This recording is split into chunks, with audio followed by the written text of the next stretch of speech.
Hello aspirants, looking at important headlines from the Hindu newspaper for 4th December.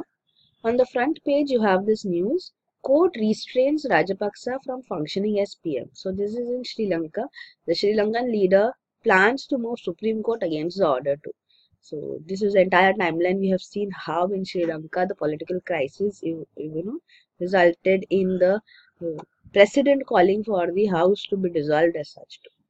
So this is the then this is Inspector Youth killed as mob attacks UP outpost. So rumors of cow slaughter spark clashes and police was fired upon. So this is an incident in which an inspector was killed and even a youth in this mob attack in UP.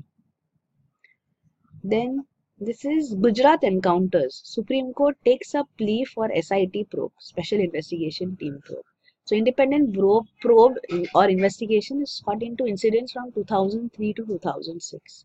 So CJI Ranjan Gogoi has expressed his resolve to decide petitions filed by journalists B.G. Verghese and lyricist Javed Akhtar for an independent and fair investigation into 22 fake police encounters that occurred in Gujarat between 2003 and 2006 under Chief Ministership of Narendra Modi.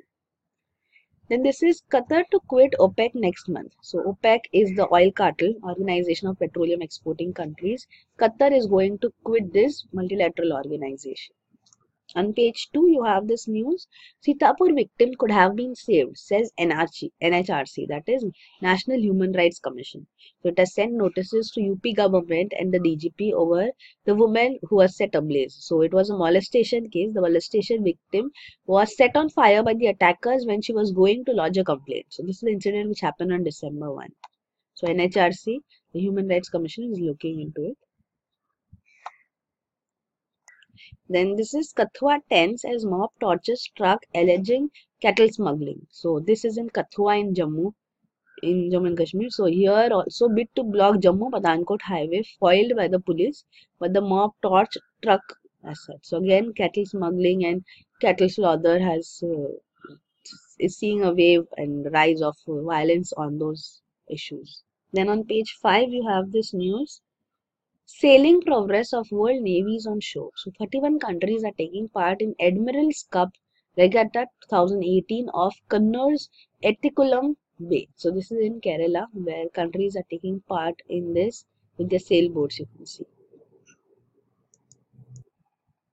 On page 7 you have this news.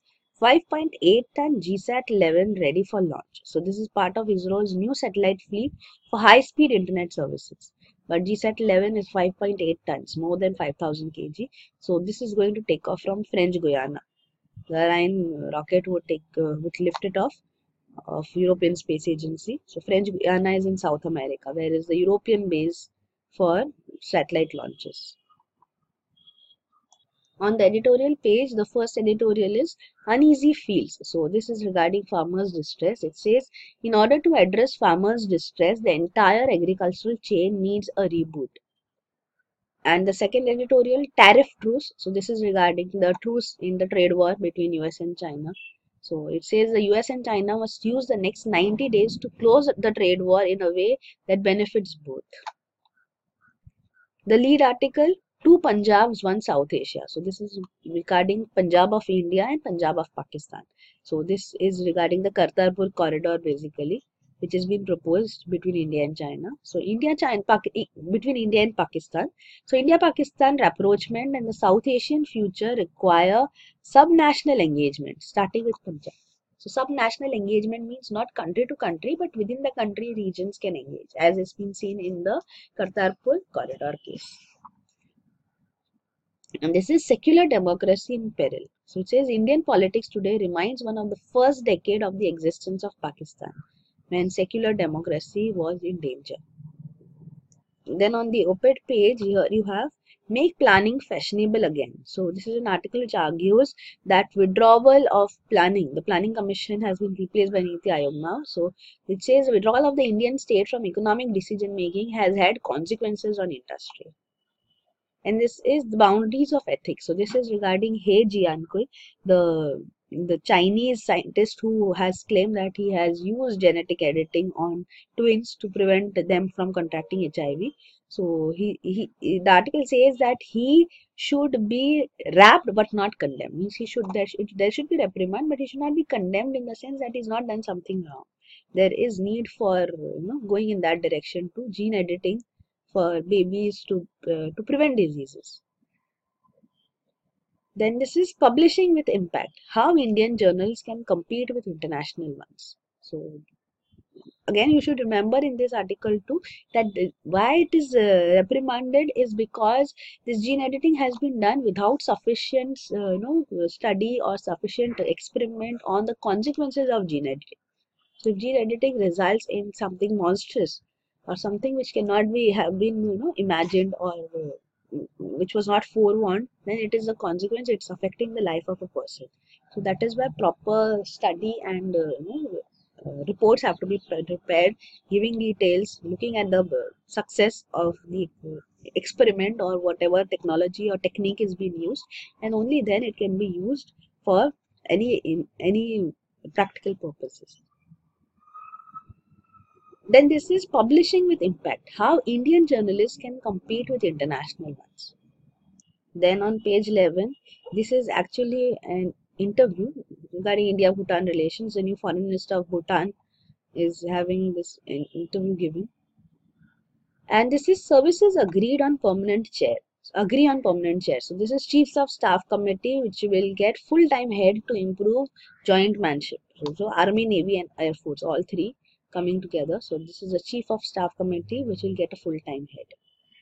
Then on international page, you have Trump writes to Imran, seeks help in Afghan talks. And Pakistan says it will facilitate any negotiation in good faith.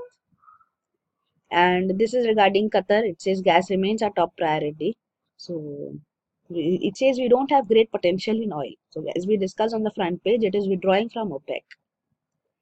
And this is UN evacuates wounded Houthis. So this is regarding the Houthis in Yemen. So envoy to Yemen lands in capital Sana'a ahead of talks. Then on business page, you have this news. HUL gets a health shot with Horlicks boost. So this is actually GlaxoSmithKline merging with Hindustan Unilever in a 31,700 crore deal. Then this is Jet Li pitches for easing trade barriers. So consumers globally can get best products and services at a competitive cost if trade barriers are relaxed. Then this is CSO, Central Statistics Office.